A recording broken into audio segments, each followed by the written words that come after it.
critical reflection on my experience as a student in unexciting classrooms enabled me not only to imagine that classroom could be exciting, but that this excitement could coexist with and even stimulate serious intellectual and/or academic engagement. Preciso falar mais nada. Run, ever run, English for everyone. Hi everyone, it's me again, Annie. E hoje estou aqui com esse vídeo em português, porque eu vou falar um pouquinho sobre educação em geral, sobre educação libertária, sobre minha perspectiva de educação. E claro que eu quero trazer para vocês essa indicação maravilhosa, Teaching to Transgress, da Bell Hooks. Eu li esse livro recentemente, mas me pergunto sempre por que eu não li antes. E indico muito, principalmente para quem quer entender um pouquinho mais sobre educação, e principalmente para quem está entrando na área de educação agora, para quem quer seguir o caminho da docência, para quem tem se perguntado por que o sistema de educação no Brasil é do jeito que é, e chorando lamúrias, e o que vamos fazer para aprender neste país, e por que ninguém aprende inglês neste país, e por que a gente aceita opiniões de gurus nativos só por serem nativos, e a educação básica do 6º ano à 3ª série do ensino médio, a gente estuda a língua inglesa e ninguém sabe língua? Eu também não sei, gente. Mas é justamente essa minha motivação para estar cursando hoje um mestrado acadêmico, é tentar investigar as questões intrínsecas desse processo de aprendizagem e aquisição dessa segunda língua aqui no Brasil, dentro do contexto da escola pública, dentro do contexto do Distrito Federal, que é de onde eu venho. E para quem não é de Brasília, a gente tem Brasília, capital, né, do Brasil, e aí nós temos as cidades satélites, que estão ali ao redor de Brasília, que também fazem parte do Distrito Federal, mas que muitas vezes são regiões periféricas, e é de onde eu venho, e é desse lugar de fala que eu estou aqui hoje para falar um pouquinho como esse livro da Bell Hooks dialoga com algumas leituras anteriores, com a minha experiência de vida, e me faz pensar e crer e esperançar numa educação pública de qualidade e numa educação para a liberdade, inclusive no contexto do ensino da língua inglesa, que ainda é uma língua muito elitizada e num contexto bem imperialista ainda. Eu acho que desde que eu comecei a estudar inglês, isso já tem 13, quase 15 anos, não se passou um dia, principalmente depois que eu iniciei minha carreira docente, em que eu não ouvisse de algum adulto no Brasil que eu só sei o verbo to be, não sei inglês é muito difícil. Então assim, não se passou um dia da minha vida sem que eu não ouvisse isso. E essa frustração coletiva, social, e a forma como se pensa a língua inglesa, e a forma como se sente a língua inglesa ainda muito elitizada, me intriga. E é o que me motiva a pesquisar e a buscar entender os processos de aprendizagem e de aquisição dessa língua aqui no Brasil. Então, assim, contextualizando de uma forma bem geralzona, a gente tem esse momento em que a gente ainda tinha a oferta de latim e que a gente ainda tinha a oferta de francês e que essas línguas eram ensinadas de uma maneira ainda muito elitizada e partindo de uma perspectiva metodológica de Grammar Translation, uma metodologia bem voltada realmente para a instrumentalização da língua. E claro, assim, gente, não é que Grammar Translation não tenha o seu lugar, né? É um tipo de metodologia também voltada para o desenvolvimento das habilidades instrumentais, de uma maneira que a pessoa consiga ler cartas e enviar cartas, consiga ler documentos, né? Não necessariamente é para a pessoa se comunicar. E aí, mais ou menos no final da década de 70, início da década de 80, é quando o movimento da abordagem comunicativa chega aqui no Brasil. E aí é quando a gente tem esse boom do ensino de línguas de, não, peraí, essas línguas podem ser utilizadas para a gente se comunicar também. Olha só, como assim? Uma língua para se comunicar, para falar com as pessoas, né? E pode ser ensinada a partir de uma outra perspectiva. E pensando que essa abordagem comunicativa, ela vem em resposta uma perspectiva de ensino de línguas ainda muito behaviorista, muito estruturalista, é um avanço muito grande, né? E dá à pessoa a intenção de colocar a língua em uso, que é a função da língua, estar em uso. Eu também venho dessa perspectiva, da abordagem comunicativa. Eu me formei nessa abordagem, as minhas primeiras aulas eram nessa abordagem, e hoje ainda bebo muito da fonte da abordagem comunicativa. Para além da abordagem comunicativa, que é extremamente útil e extremamente válida, é importante pensar esse comunicar. É comunicar a quem? É comunicar para quê? É comunicar por quê? Com qual intenção? Servindo a quem? E aí é que a gente entra num pouquinho da consciência crítica da linguagem. E esse, para mim, gente, é o que é o pulo do gato. Porque é o momento em que a gente começa, aqui na história do ensino de língua inglesa no Brasil, a questionar, a pensar assim, não, peraí, essa língua inglesa, se é para o meu uso, se é para que eu me comunique, então também tem que ter um pouco da minha cultura, então eu também tenho que beber um pouco dessa cultura de lá, e aí eu tenho que criar e construir essa minha nova identidade bilíngue. E é aí que a gente entra, meus caros, com a linguística aplicada e com a consciência crítica da linguagem, de entender, sim, a língua inglesa é a língua do colonizador, é uma língua que ainda é muito elitizada, é uma língua que ainda traz essa perspectiva imperialista aqui no Brasil, principalmente vindo dos Estados Unidos, né? A gente tem uma influência desse potencial capitalista muito grande. A gente bebe, né, da cultura norte-americana e estadunidense muito fortemente, com os filmes, com a própria Disney, enfim, não preciso explicar para vocês o que vocês já sabem. E não faz mal, tá tudo bem. Se a gente tiver consciência crítica da forma como essa linguagem está sendo utilizada, a quem ela favorece, a quem ela desfavorece, como a gente se sente e por que a gente quer aprender essa língua, né? Então, é a partir desse momento, dessa virada de chave em que eu me percebo enquanto também um falante dessa língua, também usuário dessa língua, que eu também tenho o direito de falar essa língua com a minha identidade, com o meu sotaque brasileiro, com as minhas experiências dentro do meu contexto, é aí que eu vou começar a aprender essa língua. E por que é que eu tô falando tanto de consciência crítica da linguagem, gente? Porque foi no momento que eu comecei a perceber a consciência crítica da linguagem, e vou deixar algumas referências aqui para vocês, e comecei a perceber como isso impacta no uso, na aprendizagem, no ensino de uma outra língua, ou da língua mãe, que seja, foi que a minha prática pedagógica se modificou completamente, e foi o momento também que eu compreendi as minhas dificuldades enquanto aprendiz de língua inglesa, principalmente lá no comecinho. Eu percebi que tanto eu enquanto estudante, quanto enquanto professora, há muitas dificuldades que ocorreram no processo de ensino-aprendizagem da língua inglesa se decorriam do fato simples de que a voz do falante não estava inclusa no processo. Olha que louco isso, né? Então, assim, é para comunicar, beleza, mas a gente vai comunicar com esse diálogo aqui de como pegar um avião. E aí, eu, de 14 anos de idade, nunca tinha viajado de avião. E nunca tinha pisado num aeroporto na vida. Então, assim, aquele diálogo para mim não significava nada. Assim, de verdade, não significava nada.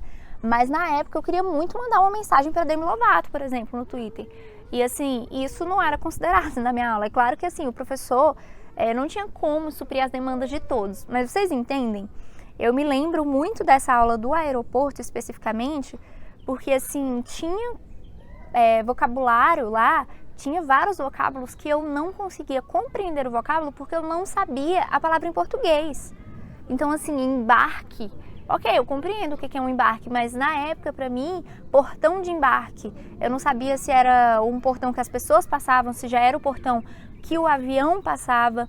Então assim, eu não estava inserida dentro daquele contexto comunicativo. Então até aquele momento, a prática desse tipo de vocabulário e a prática daquele diálogo ali repetido várias vezes com um colega, esse tipo de prática para mim não me valeu. E aí quando de fato eu fui viajar de avião pela primeira vez, muitos anos depois, foi que olhando as sinalizações em língua inglesa, ouvindo as pessoas falando em língua inglesa, que eu comecei a perceber que alguns vocábulos eu não conhecia e que eu deveria conhecer, porque eu tinha estudado isso em pelo menos todos os livros didáticos que eu utilizei durante os meus cursos de língua inglesa. Então, assim, o que eu quero dizer com tudo isso? Eu quero dizer que a voz de quem vai falar a língua é a voz principal no processo de ensino-aprendizagem dessa língua. Então, você vai aprender essa língua. Primeiro, you need to calm down. Você vai aprender. Mas você tem que estar muito certo de para que você quer aprender essa língua. É porque você quer entender músicas e séries? Ok. É porque você precisa fazer uma viagem? Ok. É porque simplesmente você quer ter acesso às coisas em língua inglesa e você quer falar essa língua aqui no Brasil mesmo? Ok. Mas tem que ser por você, a sua motivação e o que você vai fazer com isso depois. E é nesse ponto que eu me encontrei aqui na Bell Hooks. Porque assim, eu já havia lido outros pensadores progressistas e esses outros pensadores me fizeram perceber que eu já caminhava nesse tipo de abordagem mais libertária, nesse tipo de abordagem que realmente considera o aprendiz. Eu já buscava utilizar abordagens metodológicas não para o ensino, mas para a aprendizagem. Mas quando eu li Teaching to Transgress, eu fiquei assim, gente, maravilhada. Porque olha o que a Bell Hooks diz. Câmera, pode dar um zoom agora, por favor. Any radical pedagogy must insist that everyone's presence is acknowledged. That insistence cannot be simply stated. It has to be demonstrated through pedagogical practices. To begin, the professor must genuinely value everyone's presence. There must be an ongoing recognition that everyone influences the classroom dynamic, that everyone contributes. These contributions are resources. Used constructively, they enhance the capacity of any class to create an open learning community. Era isso que me faltava. Era isso que me faltava enquanto estudante, era isso que me faltava enquanto professora. Era entender que a língua precisa ser usada de N formas, de N maneiras, para inúmeros propósitos. A pessoa que usa a língua precisa se identificar com aquela língua, precisa entender o que ela está fazendo ali, por que ela está aprendendo aquela língua e por que ela está falando aquela língua. Então, sim, teachers, vocês vão encontrar, eu quase arriscaria dizer que a maioria dos estudantes que ainda não tem propósitos com a língua. E isso é totally fine, mas buscar essa identificação e perceber a influência de cada um, a voz de cada um dentro daquela learning community, é assim, o que vai transformar essa língua em algo realmente parte daqueles indivíduos, parte daquele usuário, parte da identidade daquele usuário. Então, assim, mais uma vez dando o exemplo do aeroporto, eu sei que os livros didáticos, eles não necessariamente estão contextualizados, eles são muito gerais porque são produzidos para vários países, mas tem como a gente perceber o diálogo do aeroporto. E antes do diálogo do aeroporto, eu poderia ter essa sensibilidade. Será que a minha aluna da escola pública, em 2009, ela já viajou de avião? Será que todos os meus alunos ali daquela escola pública já viajaram de avião? Eu digo por mim, pelos meus, não. Então, o que eu posso fazer enquanto professora para aproximar isso dessa estudante que nunca viajou de avião? Para que eu consiga praticar o could, o can, o may, o might. Então, assim, é muito mais sobre quem se é e como essa língua contribui para a minha identidade e como a minha identidade contribui para aquele contexto de aprendizagem do que sobre engolir uma língua e ao final de 5, 6 anos você estar magicamente fluente nessa língua. Então agora vocês podem me fazer a pergunta de milhões, contida inclusive nesta obra. Como é, Miss, que eu vou fazer uma educação revolucionária antes da revolução? Como é que eu vou fazer uma educação libertária dentro de um sistema educacional bancário?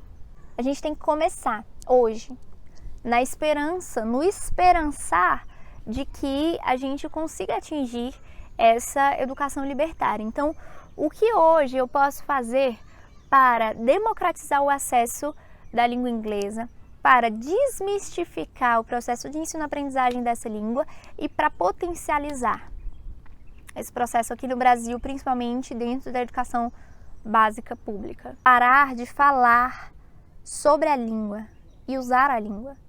A gente tem que parar de colocar a língua inglesa nesse pedestal e que é intocável. Eu tenho que me identificar, eu tenho que ter um propósito.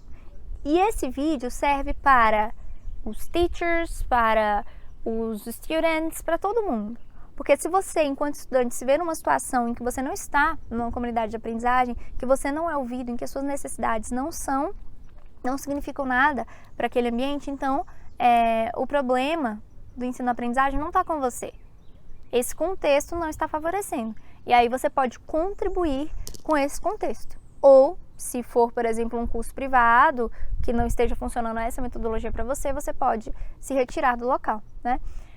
E para os professores, eu acho que é muito realmente assim, muito válido. É uma educação realmente voltada para a aprendizagem e uma educação que coloca todas as pessoas no mesmo patamar de contribuintes, de capacidade e de construção coletiva.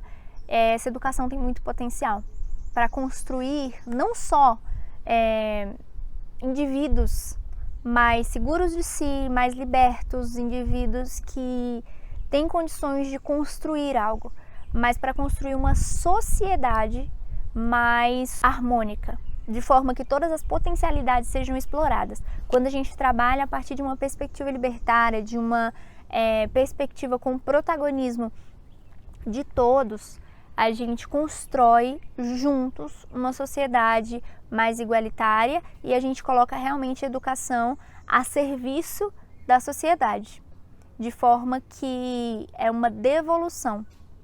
Quando a gente explora a educação libertária, a gente percebe que, na verdade, quando a gente potencializa a libertação dos indivíduos dessa educação bancária, a gente muito mais ganha do que perde. Então, a resposta para a pergunta: é possível aprender inglês no Brasil? É sim. E é possível transformar a educação básica pública brasileira para que a gente aprenda inglês? Sim. Para finalizar, quero deixar aqui a mensagem da minha guru, Bell Hooks. I celebrate teaching that enables transgressions, a movement against and beyond boundaries. It is that movement which makes education a practice of freedom. Então, sim, é possível aprender inglês no Brasil, na educação pública básica, if we build a learning community. Vou deixar todas as referências na descrição do vídeo. Please subscribe to the channel, like this video. I hope you enjoyed the video. Let me know if you liked this type of video so I can record more videos like this. And thank you for your time. I hope we can build this progressive education together. Bye bye. See you soon.